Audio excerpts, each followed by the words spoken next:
ভারতের নতুন সংসদ ভবনের উদ্বোধন উপলক্ষে 28শে মে 75 টাকা মূল্যের বিশেষ মুদ্রা চালু করবে অর্থমন্ত্রক।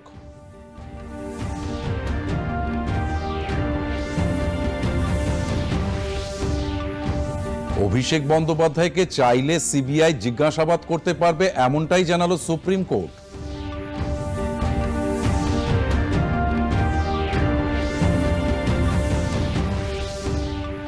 রাষ্ট্রসংঘে ইউএন শান্তিরক্ষী বাহিনীর আন্তর্জাতিক দিবস উদযাপিত। 3 ভারতীয় শান্তিরক্ষী কর্মীকে মরণোত্তর পদক প্রদান।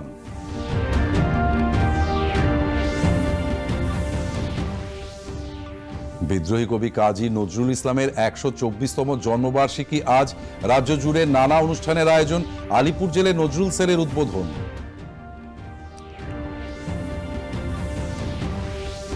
আইপিএলের দ্বিতীয় কোয়ালিফাইং ম্যাচে আজ গুজরাট টাইটান্স মুম্বাই ইন্ডিয়ান্সের মুখোমুখি হবে। খেলা শুরু সন্ধ্যে 7:30টায়। আর সেই বিস্তারিত খবরে 28শে মে রবিবার দেশের ইতিহাসে রচিত হবে এক নতুন অধ্যায়। উদ্বোধন হবে ভারতের নতুন সংসদ ভবনের। এই উপলক্ষে নতুন 75 টাকা মূল্যের বিশেষ মুদ্রা চালু করবে অর্থমন্ত্রক। দেশের নতুন সংসদ ভবন জাতির উদ্দেশ্যে উৎসর্গ করা হবে। প্রস্তুতি এখন চূড়ান্ত পর্বে। অনুষ্ঠানের সূচনা হবে পূজার্চনার মাধ্যমে। প্রধানমন্ত্রী নরেন্দ্র মোদীর ন্যায়পরায়ণতা ও নিরপেক্ষ শাসন ব্যবস্থার প্রতীক সেঙ্গলকে গ্রহণ করে তার নতুন সংসদ ভবনে স্থাপন করবেন। নতুন সংসদ ভবনের উদ্বোধনী অনুষ্ঠানে নির্মাণ শ্রমিকদের সম্মানিত করা হবে। রাষ্ট্রপতির বদলে প্রধানমন্ত্রী নতুন সংসদ ভবনের উদ্বোধন করবেন বলে যে সূচি স্থির হয়েছে তার বিরোধিতায় দায়ের করা আবেদন খারিজ করল সুপ্রিম কোর্ট। এই মামলার কোনো সারবত্তা নেই বলে জানিয়ে শীর্ষ আদালত বলেছে, এই নিয়ে শুনানির কোনো স্থান নেই। প্রধানমন্ত্রীর বদলে রাষ্ট্রপতিকে দিয়ে নতুন সংসদ ভবন উদ্বোধন করানোর দাবি জানিয়েছে কংগ্রেস। দলের তরফে নেতা শশী থারুর সরব হয়েছেন।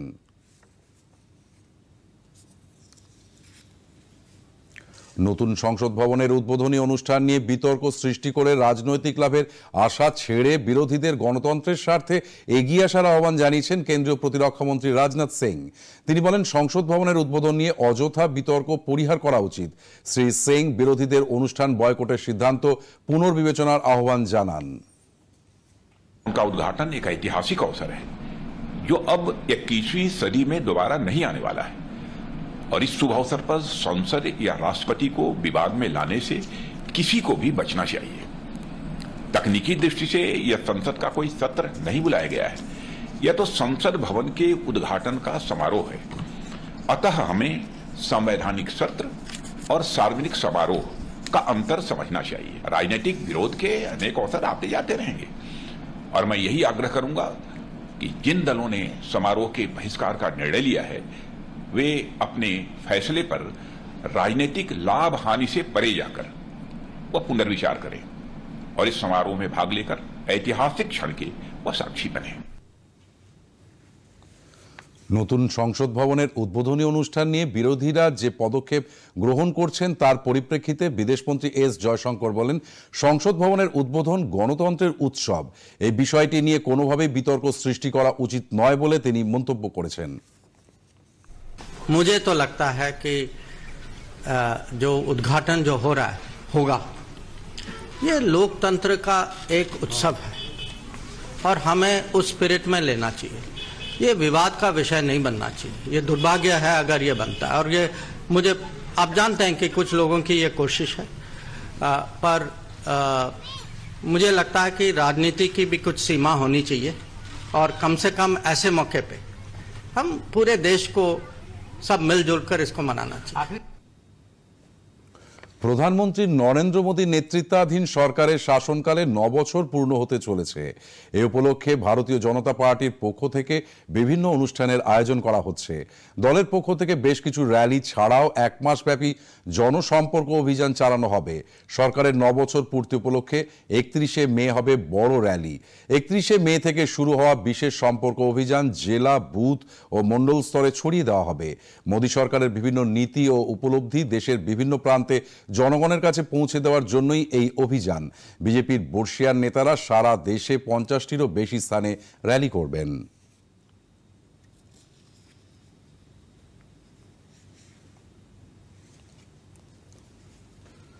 উত্তরাখণ্ডে চলছে দুর্নীতি বিরোধী কর্মী সমিতির দ্বিতীয় বৈঠক। বিদেশ ও সংস্কৃতি প্রতিমন্ত্রী মীনাক্ষী লেখি গতকাল এই বৈঠকে যোগ দেন। তিনি বলেন, সরকারের প্রাথমিক দায়িত্ব জনগণের সার্বিক কল্যাণ। মহিলাদের ক্ষমতায়নের মাধ্যমে দুর্নীতি রোধে কাজ করা সম্ভব বলেও মন্তব্য করেন তিনি।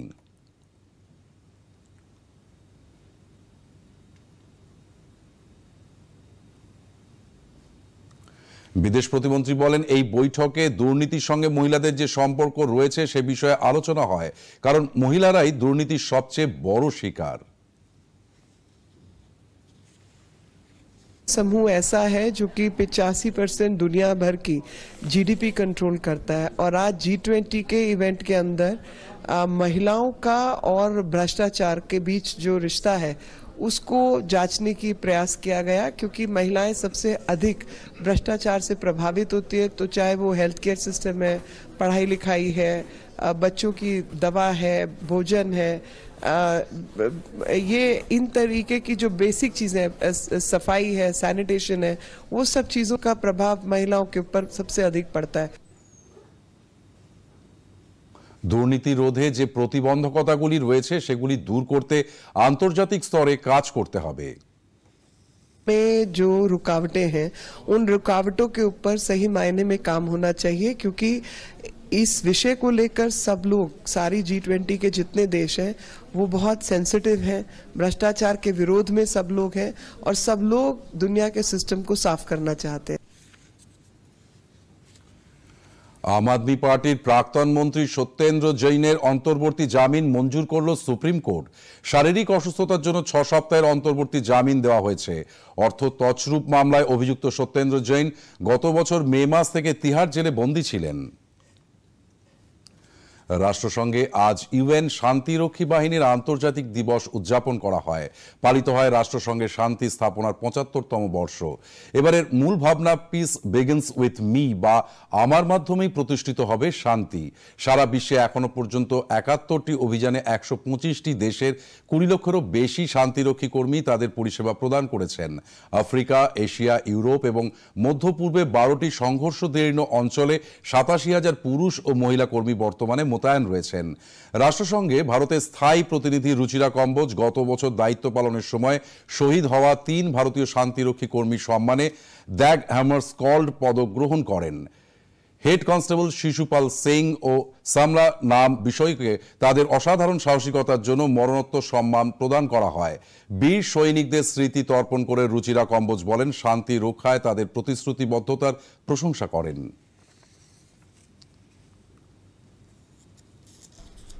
Since our first participation in a UN peacekeeping mission in 1950, India has been one of the most prolific contributors to peace efforts worldwide.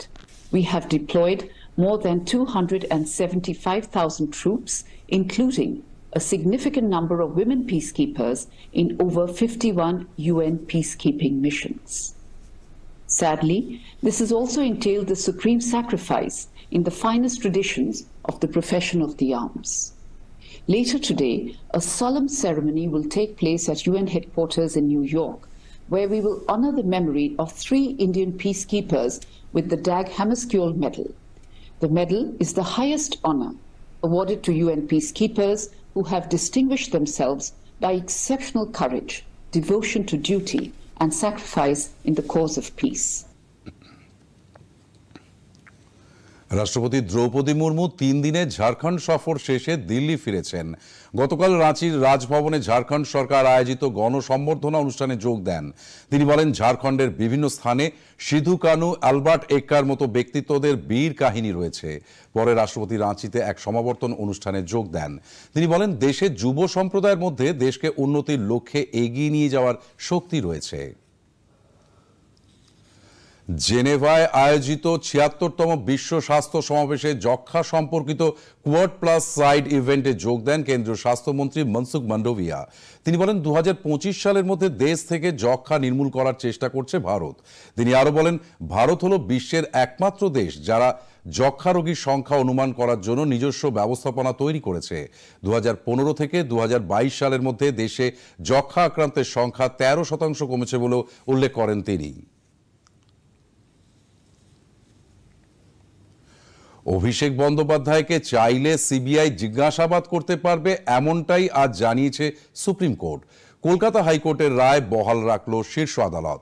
তবে 25 লক্ষ টাকা জরিমানার বিষয়টিতে আদালত স্থগিতাদেশ দিয়েছে। এই মামলার পরবর্তী শুনানি হবে 10ই জুলাই। এই সময়ের মধ্যে ইডি বা সিবিআই তৃণমূল কংগ্রেস নেতা অভিষেক বন্দ্যোপাধ্যায়কে জিজ্ঞাসাবাদ করতে পারবে। চলতি মাসে উত্তর দিনাজপুরের ইটাহার ও মুর্শিদাবাদের ফরাক্কায় জাতীয় সড়কে অনুমতি ছাড়াই অভিষেক বন্দ্যোপাধ্যায় মিছিল করেছিলেন। এই অভিযোগে কলকাতা হাইকোর্টে জনস্বার্থ মামলা দায়ের করলেন বিরোধী দলনেতা শুভেন্দু অধিকারী। তার অভিযোগ, জাতীয় সড়ক আইন অনুযায়ী অনুমতি না নিয়ে কেউ রাস্তা আটকে মিছিল করতে পারে না। আদালতে এই মামলা গৃহীত হয়েছে। জুন মাসের দ্বিতীয় সপ্তাহে এই মামলার শুনানি হবে। এদিকে আগামী 27শে মে মালদায় শুভেন্দু অধিকারীর জনসভার অনুমতি দেয়নি প্রশাসন। এর জন্য আয়োজকরা আদালতের দ্বারস্থ হয়েছে। কলকাতার এসএসকেএম হাসপাতালে চালু হলো নিউরো রিহ্যাবিলিটেশন সেন্টার। একটি প্রতিবেদন। স্ট্রোকে আক্রান্ত রোগীদের জন্য নিউরো রিহ্যাবিলিটেশন সেন্টার চালু হলো কলকাতার এসএসকেএম হাসপাতালে, যেখানে স্ট্রোক, মস্তিষ্কে মেরুদণ্ডে পাওয়া চোট, পার্কিনসন্স, মোটর নিউরন ডিজিজ সহ বিভিন্ন স্নায়ুরোগের নির্দিষ্ট চিকিৎসার পরবর্তী ধাপ হিসেবে মিলবে রিহ্যাবের সুযোগ। চালু হয়েছে পেডিয়াট্রিক রিহ্যাবও। এসএসকেএম এর হাসপাতালের অ্যানেক্স 2 শম্ভুনাথ পণ্ডিত হাসপাতালে আপাতত 20টি শয্যা নিয়ে পুরুষ ও মহিলা বিভাগ চালু করা হয়েছে। আগামী দিনে পুরুষদের জন্য 18টি এবং মহিলাদের জন্য 17টি করে মোট শয্যা 35টি করার কাজ চলছে। এছাড়াও পস্ট্রেটিক্স ও অর্থোটিক্স অর্থাৎ কৃত্রিম অঙ্গ তৈরির ওয়ার্কশপও তৈরি করা হয়েছে। সেখান থেকে প্রয়োজন মতো কোমরের বেল্ট, ক্রাচ, এমনকি নকল হাত পাও মিলবে। থাকছে নির্দিষ্ট অপারেশন থিয়েটারও। ওই হাসপাতালের physical medicine and rehabilitation PMR বিভাগের প্রধান চিকিৎসক রাজেশ প্রামাণিক বলেন, বেঙ্গালুরুর নেহামস, কিছুটা ভেলোর এবং মুম্বাইয়ের কোকিলাবেন ছাড়া দেশের তেমন কোথাও আলাদা করে নিউরো রিহ্যাবের ব্যবস্থা নেই। স্বাস্থ্য দপ্তরের সহযোগিতায় পূর্ব ভারতের সরকারি স্তরে এই প্রথম এত বড় রিহ্যাব সেন্টার চালু হলো। তিনি বলেন, অনেক শিশুরই সেরিব্রাল পলসি, মাসকুলার ডিস্ট্রফি সহ বিভিন্ন সমস্যায় আক্রান্ত থাকেন, যার জেরে তাদের বৌদ্ধিক ও শারীরিক বিকাশ দুটি ব্যাহত হয়। ওই শিশুরাও বিভিন্ন থেরাপি ও চিকিৎসার মাধ্যমে রিহ্যাবিলিটেশনের সুযোগ পাবে। এছাড়া রয়েছে আলাদা ফিজিওথেরাপি, ইলেকট্রোথেরাপি ও স্পিচ থেরাপি ইউনিট। এটা একেবারেই ডেডিকেটেড স্পেশালিটি রিহ্যাব সেন্টার এবং সেখানে হচ্ছে প্রাইমারিলি এখন যেটা আমরা শুরু করছি সেটা হচ্ছে নিউরো রিহ্যাবিলিটেশন এবং paediatric rehabilitation. Neuro rehabilitation mainly হচ্ছে বিভিন্ন ধরনের প্যারালিসিস, সেটা স্ট্রোক হতে পারে, সেটা ট্রমাটিক ব্রেন ইঞ্জুরি হতে পারে অ্যাক্সিডেন্টের পরে, সেটা স্পাইনে ইঞ্জুরি হয়ে হতে পারে, সেটা পার্কিনসন্স ডিজিজ হতে পারে, বিভিন্ন ধরনের এই ধরনের নিউরোলজিক্যাল প্রবলেম যেটা নিউরোলজিস্টরা বিভিন্ন মেডিসিন দিয়ে চিকিৎসা করেন, তারপরে যে সমস্যাগুলো থাকে তার রিহ্যাবিলিটেশন করে তাকে টোটাল কম্প্রিহেন্সিভ রিহ্যাবিলিটেশন, সেটা তার ফিজিওথেরাপি, তার অকুপেশনাল থেরাপি, তার স্পিচ থেরাপি, তার সাইকোলজিক্যাল কাউন্সেলিং, তার পুরো অর্থোটিক প্রস্থেটিক সাপোর্ট, সমস্ত কিছু দিয়ে জীবনের মূল স্রোতে তাকে ফিরিয়ে আনার চেষ্টা করা। এই জিনিসটা স্পেশালি করার জন্য এই সেন্টারটা তৈরি হয়েছে। এরকম পেডিয়াট্রিক রিহ্যাব এখানে হচ্ছে, সেটা হচ্ছে ছোটো ছোটো বাচ্চাদের যাদের স্প্যাস্টিসিটি রয়েছে, সিপি চাইল্ড, বিভিন্ন ধরনের অন্য নিউরোলজিক্যাল প্রবলেম রয়েছে, বিভিন্ন ধরনের ডেভেলপমেন্টাল প্রবলেম রয়েছে, যে বিভিন্ন ধরনের হাড়ের প্রবলেম রয়েছে, তাদের যে সুস্থভাবে চলাফেরা, সুস্থভাবে দৌড়ানো এবং স্কুল করা এবং বড় হওয়া, এইটার জায়গায় ফিরিয়ে নিয়ে যাওয়ার জন্য যে চেষ্টাটা, সেটার জন্য পেডিয়াট্রিক রিহ্যাব করছে। তার সাথে আমাদের যে একটা workshop set up, prosthetic orthotic workshop set up, সেখানে হচ্ছে বিভিন্ন ধরনের সাপোর্ট, যেগুলো একটা বেল্ট হতে পারে, একটা স্টিক হতে পারে, তার সাথে কৃত্রিম অঙ্গ প্রত্যঙ্গ বিভিন্ন কিছু তৈরি করা, এইটা করে অ্যাম্পুটেশন হওয়ার পরে পেশেন্টদেরকে সাপোর্ট দেওয়া, এই কাজটার জন্য ওই সেগমেন্টটাতে আলাদা একটা বড় পার্ট থাকছে। তাই এই আরও অন্য স্পেশালিটি রিহ্যাব ইউনিট ওখানে হবে এবং আমরা সোম থেকে শুক্র 5 দিনই বিভিন্ন ধরনের স্পেশালিটি রিহ্যাব করব। তাতে করে আজকের দিনে যেগুলো গাইডলাইন ওয়াইজ একেবারে পশ্চিমী দুনিয়া উন্নত বিশ্বে যেগুলো প্র্যাকটিস হয়, সেই সমস্ত জিনিস আজকে একই ছাদের নিচে রাজ্য সরকারের এই স্বাস্থ্য ব্যবস্থার মধ্যে আমরা আমাদের রাজ্যের পেশেন্টদেরকে দেওয়ার চেষ্টা করব। বিদ্রোহী কবি কাজী নজরুল ইসলামের ১২৪তম জন্মদিন আজ। এই উপলক্ষে রাজ্য জুড়ে সরকারি ও বেসরকারি স্তরে নানা কর্মসূচি নেওয়া হয়েছে। রাজ্য সরকারের উদ্যোগে মূল অনুষ্ঠানটি হবে বিকেলে নিউ টাউনের নজরুল তীর্থে। রাজ্যের তথ্য ও সংস্কৃতি দপ্তরের অধীন বিভিন্ন একাডেমি, পর্ষদ ও কেন্দ্র প্রবর্তিত নানা পুরস্কার প্রাপকদের হাতে তুলে দেওয়া হবে। ভালোবাসো মোর গান আমায় নহে গো, ভালোবাসো শুধু ভালোবাসো মোর গান। বল উন্নত মম শির, শির নেহারি আমারি নত শির ওই শিখর হিমাদ্রির। বলবীর বল মহাবিশ্বের মহাকাশ ফাড়ি, চন্দ্র সূর্য গ্রহ তারা ছাড়ি, ভুলোক দুলোক গোলক ভেদিয়া, খোদার আসন আরশ ছেদিয়া, উঠিয়াছি চির বিস্ময় আমি বিশ্ববিধাত্রীর। নজরুল জয়ন্তী উপলক্ষে আলিপুর জেল মিউজিয়ামে নজরুল নামাঙ্কিত এক সংগ্রহশালার উদ্বোধন হয়। রাজ্যের পুর ও নগরায়ণ মন্ত্রী ফিরহাদ হাকিম এই সংগ্রহশালার উদ্বোধন করেন। ঘুরে দেখেন সংগ্রহশালাটি। এই কক্ষে ১৯২৩ সালে ৮৭ দিন বন্দী ছিলেন কাজী নজরুল ইসলাম। তাঁর স্মৃতিতে এই কক্ষে স্থাপিত হয়েছে একটি মর্মর মূর্তি। রয়েছে তাঁর জীবনের বহু স্মৃতি বিজড়িত ছবি। ফিরহাদ হাকিম বলেন, এই সংগ্রহালয় জনগণকে নজরুল ইসলাম সম্পর্কে অনেক তথ্য জানাবে।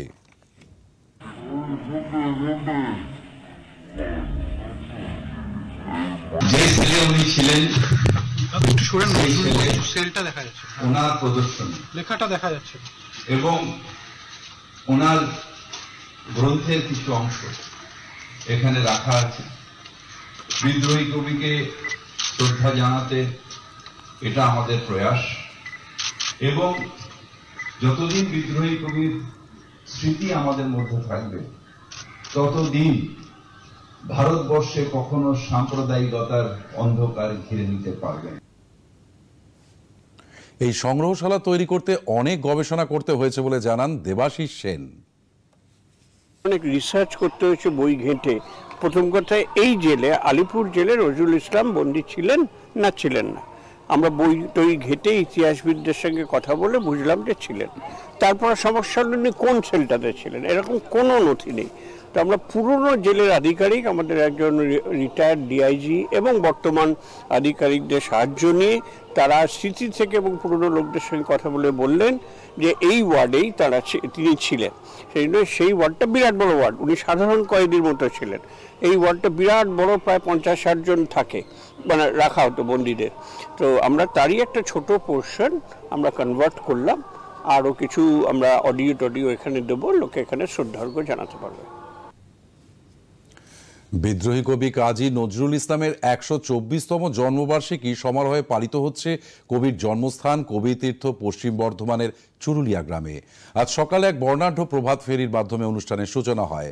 প্রভাত ফেরি গোটা গ্রাম পরিক্রমা করে। কবি পরিবারের সদস্যরা ছাড়াও গ্রামের বহু মানুষ এবং স্কুলের ছাত্রছাত্রীরাও এতে অংশ নেন। গ্রামে প্রবেশপথে কবির পূর্ণাব মূর্তিতে মাল্যদান করে শ্রদ্ধা জানান কবির ভাতুষপুত্র রেজাউল করিম।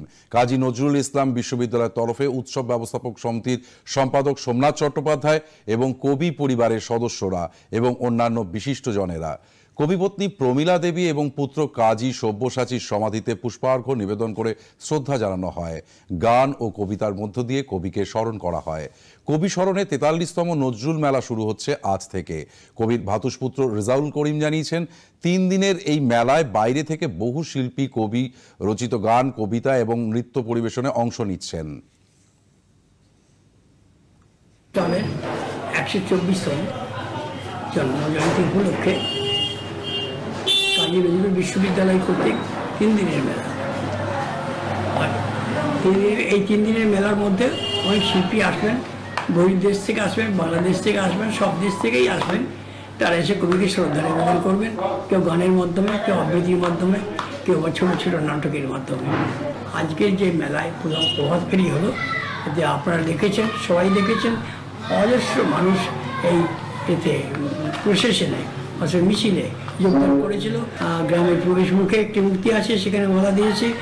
আবার সেকেন্ড আমাদের গ্রামের মোড়ে একটি মূর্তি আছে, সেখানে মাল্যদান করা হয়েছে। বিভিন্ন ধরনের সোমনাথবাবু জানান, আগামী বছর কবির 125তম জন্মবার্ষিকী পালনের প্রস্তুতি আজ থেকেই শুরু হলো।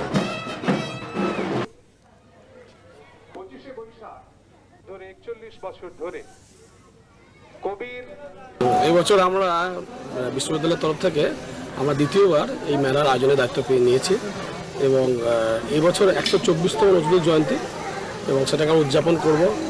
খুব কম সময়ের মধ্যে বিভিন্ন রকম প্রতিকূল পরিস্থিতিকে কাটিয়ে আমরা খুব দ্রুততার সাথে সবার সহযোগিতা এবং মানুষের সমর্থন নিয়েই আমরা দ্বিতীয়বার আমাদের তরফ থেকে এবং 124তম নজরুল জয়ন্তীকে উদযাপন করতে চলেছি।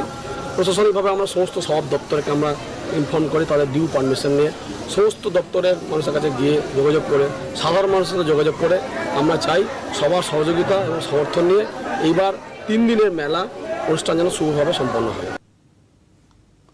নবান্নে আজ কাজী নজরুল ইসলামের প্রতিকৃতিতে মাল্যদান করে শ্রদ্ধা জানান পুর ও নগরায়ণ মন্ত্রী ফিরহাদ হাকিম।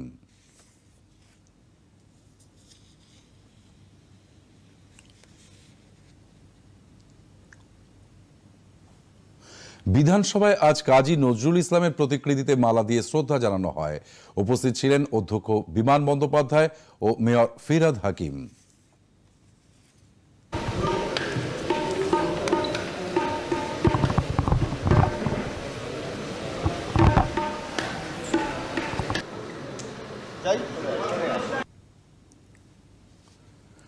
আইপিএল ক্রিকেটে আজ দ্বিতীয় কোয়ালিফাইং ম্যাচে গুজরাট টাইটান্স ও মুম্বাই ইন্ডিয়ান্স মুখোমুখি হবে। আহমেদাবাদের নরেন্দ্র মোদী স্টেডিয়ামে খেলা শুরু আজ সন্ধ্যে 7:30টায়। দুদলই জিততে মরিয়া। গতবারের চ্যাম্পিয়ন গুজরাট প্রথম কোয়ালিফায়ারে হেরে গেছে চেন্নাইয়ের কাছে, তবে এখনো ফাইনাল খেলার ব্যাপারে আশাবাদী। মালয়েশিয়া মাস্টার্স ব্যাডমিন্টন প্রতিযোগিতায় আজ সেমিফাইনালে উঠেছেন ভারতের ব্যাডমিন্টন তারকা পিভি সিন্ধু। তিনি চীনের জাং ইকে হারিয়ে দেন। ছেলেদের বিভাগে এইচএস প্রণয় সেমিফাইনালে উঠেছেন।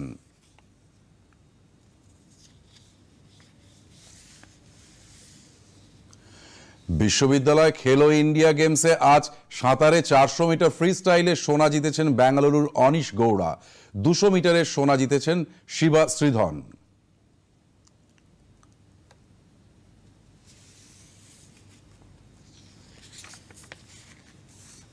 জুনিয়র এশিয়া কাপ হকিতে ভারত 3-1 গোলে জাপানকে হারিয়ে দিয়েছে। দেশের হয়ে গোল করেন অরিজিৎ সিংহ হুন্ডাল, শারদানন্দ তিওয়ারি এবং উত্তম সিংহ। জাপানের হয়ে একমাত্র গোল করেন কুম্পেই ইয়াসুদা। আগামী শনিবার পরের ম্যাচে ভারত চিরপ্রতিদ্বন্দ্বী পাকিস্তানের মুখোমুখি হবে। আইপিএল ফাইনাল ম্যাচের পর এশিয়া কাপে স্থান নিয়ে চূড়ান্ত সিদ্ধান্ত নেওয়া হবে বলে এশিয়ান ক্রিকেট কাউন্সিলের সভাপতি জয় সাহা জানিয়েছেন। সংবাদ সংস্থা পিটিআইকে জয় সাহা জানান, রবিবার আইপিএল এর ফাইনাল ম্যাচের পর অন্য দেশের বোর্ড প্রধানদের সঙ্গে এশিয়া কাপে স্থান নিয়ে আলোচনা হবে। উল্লেখ্য, আসন্ন এশিয়া কাপের আয়োজক দেশ পাকিস্তান হলেও ভারত সরকারের অনুমতি ছাড়া ভারতীয় দল পাকিস্তানে খেলতে যেতে পারবে না। আগামী 1 থেকে 17 সেপ্টেম্বর এশিয়া কাপ অনুষ্ঠিত হওয়ার কথা। নতুন দিল্লির শেরি ফোর্ট অডিটোরিয়ামে শুরু হয়েছে আন্তর্জাতিক সার্কাস উৎসব। 4 দিনের এই উৎসবের উদ্বোধন করেন মুক্তার আব্বাস নাকভি। ভারত ছাড়াও রাশিয়া, উজবেকিস্তান ও কিরগিজস্তানের সার্কাস শিল্পীরা তাদের কলাকুশলী প্রদর্শন করেছেন। বর্তমান মোবাইল ইন্টারনেটের যুগে এই সার্কাস উৎসব আলাদা মাত্রা যোগ করেছে। মুক্তার আব্বাস নাকভি এই সার্কাস উৎসব সম্পর্কে বলেন, শো মাস্ট গো অন, তাই সার্কাস শিল্পের প্রসারে এই বিশেষ উদ্যোগ। ब्रिटिश रॉक बैंड था, बहुत मशहूर रॉक बैंड था। उसका एक बहुत ही मोटिवेशनल, बहुत ही इमोशनल और बहुत ही पॉपुलर सॉन्ग था कि शो मस्ट गो ऑन। और ये बात मेरा नाम जोकर जो राज कपूर साहब की थी, उसमें ये एक बहुत पंच लाइन थी, शो मस्ट गो ऑन। जो सर्कस है उसका संरक्षण, उसका संवर्धन और उसकी सुरक्षा हमारे सांस्कृतिक रिस्पॉन्सिबिलिटी भी है, जिम्मेदारी भी है। और मैं इस बात की बहुत खुशी है मुझे कि आज देश भर के चुने हुए तमाम जो सर्कस के कलाकार हैं, वो कलाकार जो है वो उस सर्कस की संस्कृति को जिंदा करने के लिए मजबूती के साथ काम कर रहे हैं। নস্টালজিক এই সেই বড় ঘড়ি হাওড়া জংশন রেল স্টেশনের ৮ নম্বর গেট দিয়ে ঢোকার মুখে তা শোভা পাচ্ছে। একথা অজানা নয় নিত্য অফিস যাত্রী বা রেলযাত্রী সাধারণের কাছে। প্রিয়জনের কাছে এই ঘড়ির কাছে এই ঘড়ির তলায় এসে দাঁড়ানোর জন্য থুরি অপেক্ষা করার জন্য বলেছেন এমন ঘটনা অজানা নয়। আলিপুর আবহাওয়া দপ্তর জানিয়েছে আকাশ আংশিক মেঘলা থাকবে। স্টেশনের ৮ নম্বর গেট দিয়ে ঢোকার মুখে এই সেই বড় ঘড়ি। নিত্যযাত্রী বা রেলযাত্রী সাধারণের কাছে কথা অজানা নয়। প্রিয়জনের কাছে এই ঘড়ির কাছে এই ঘড়ির তলায় এসে দাঁড়ানোর জন্য বলেননি এমন ঘটনা প্রায় বিরল। এই ঘড়ি একটি হুগলি নদীর দিকে এবং অন্যটি হাওড়া বাস স্ট্যান্ডের দিকে। বিগ বেনও বলা হয়ে থাকে একে। হাওড়া রেল স্টেশনের সিনিয়র স্টেশন ম্যানেজার স্বপন অধিকারীর মন্তব্য এক কথায় নস্টালজিয়া। স্টেশনের একমাত্র গৌরব, খালি স্টেশন বলে না, আমি তো মনে করি পুরো ওয়েস্ট বেঙ্গলের একটা গর্ব আমাদের এই হাওড়া স্টেশন। তার সবথেকে বড় নিদর্শন হচ্ছে এই ঘড়ি, যেটা প্রাথমিক পর্যায়ে দম দেওয়া ঘড়ির মতন ছিল। পরবর্তীকালে অনেক ইলেকট্রোম্যাগনেটিক্যাল সিস্টেম তৈরি করা হয়েছে এবং এখনও কিন্তু এই সঠিক টাইম, অনেক লোক আছে যারা এই ঘড়ি দেখে নিজেদের টাইমিংস, ঘড়ির টাইমিংস ফিক্স করে। তো এটা সত্যিকারের খুবই ভালো লাগে এবং আমাদের কাছেও এটা আশা করব যে আগামী দিনে যখন হাওড়া স্টেশনের রিনোভেশন হবে, কেননা বিভিন্ন আগামী দিনে বিশাল অনেক প্রজেক্ট আসছে, যেটা বর্ধমানের এই হাওড়ার স্টেশনের যাত্রী সাধারণের সুবিধার্থে এই স্টেশনটাকে উন্নত করা হবে, উন্নত মানের করা হবে। তো আমরা আশা রাখবো যে এই ঘড়িটা কিন্তু ঐতিহ্য বহন করে চলবে আগামী দিনেও। এদিকে বেহালার পর্ণশ্রী থেকে গোরা সেন এবং ফুলবাগান কাঁকুড়গাছি থেকে সিদ্ধার্থ রাহা উভয়ই জরুরি ভিত্তিতে যাচ্ছেন শান্তিনিকেতন। পারস্পরিক অপেক্ষার জন্য উভয়ই একমত। অবশেষে মুখোমুখি হতে উৎকণ্ঠার অবসান। বড় ঘড়ির তলায় অনায়াস সাক্ষাৎ। দুজনের মুখেই এই বড় ঘড়ি নিয়ে স্মৃতিচারণ। বড় ঘড়িটা তো আমাদের জীবন বা স্মৃতির সঙ্গেই একদম ওতপ্রোতভাবে জড়িত। ছোটবেলা থেকে বাবা মার হাত ধরে আসতাম, বাবা মারা বলতো বন্ধু বান্ধবদের বড় ঘড়ির তলায়, আমরা আমাদের বন্ধু বান্ধবদের বলি বড় ঘড়ির তলায়। আলিপুর আবহাওয়া দপ্তর জানিয়েছে আকাশ আংশিক মেঘলা থাকবে। কোথাও কোথাও ঝোড়ো হাওয়ার সঙ্গে বৃষ্টি অথবা বজ্রবিদ্যুৎ সহ বৃষ্টির সম্ভাবনা। গত 24 ঘন্টায় বৃষ্টি হয়েছে 28.7 মিলিমিটার। এখন দেখে নেব রাজ্যের কয়েকটি জায়গার সর্বোচ্চ ও সর্বনিম্ন তাপমাত্রা।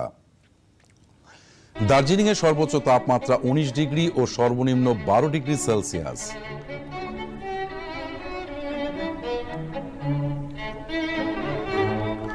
জলপাইগুড়ি সর্বোচ্চ 34 ডিগ্রি, সর্বনিম্ন 21 ডিগ্রি সেলসিয়াস। কোচবিহারের সর্বোচ্চ 34 ডিগ্রি ও সর্বনিম্ন 21 ডিগ্রি সেলসিয়াস। মালদা সর্বোচ্চ 34 ডিগ্রি এবং সর্বনিম্ন 22 ডিগ্রি সেলসিয়াস। বহরমপুরের সর্বোচ্চ 37 ডিগ্রি ও সর্বনিম্ন 24 ডিগ্রি সেলসিয়াস। শ্রীনিকেতনে যথাক্রমে 36 ও 21 ডিগ্রি সেলসিয়াস। আসানসোলের সর্বোচ্চ 36 ও সর্বনিম্ন 21 ডিগ্রি সেলসিয়াস। বর্ধমানের সর্বোচ্চ 37 ডিগ্রি, সর্বনিম্ন 21 ডিগ্রি সেলসিয়াস। কৃষ্ণনগরের সর্বোচ্চ 36 ডিগ্রি সেলসিয়াস এবং সর্বনিম্ন 25 ডিগ্রি সেলসিয়াস। দীঘায় সর্বোচ্চ 35, সর্বনিম্ন 23 ডিগ্রি সেলসিয়াস। ডায়মন্ড হারবারের সর্বোচ্চ 35 ডিগ্রি এবং সর্বনিম্ন 22 ডিগ্রি সেলসিয়াস। কলকাতার সর্বোচ্চ তাপমাত্রা 36.2 ডিগ্রি সেলসিয়াস এবং সর্বনিম্ন 22.5 ডিগ্রি সেলসিয়াস। শেষ করার আগে শীর্ষ সংবাদ আরো একবার।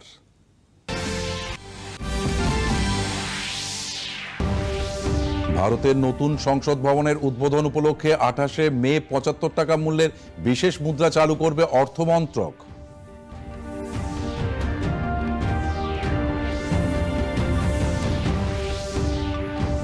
অভিষেক বন্দ্যোপাধ্যায়কে চাইলে সিবিআই জিজ্ঞাসাবাদ করতে পারবে, এমনটাই জানালো সুপ্রিম কোর্ট।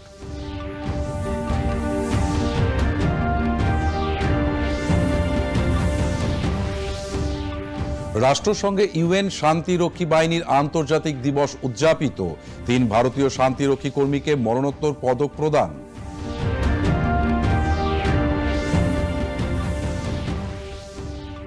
বিদ্রোহী কবি কাজী নজরুল ইসলামের ১২৪তম জন্মবার্ষিকী আজ। রাজ্য জুড়ে নানা অনুষ্ঠানের আয়োজন। আলিপুর জেলে নজরুল সেলের উদ্বোধন।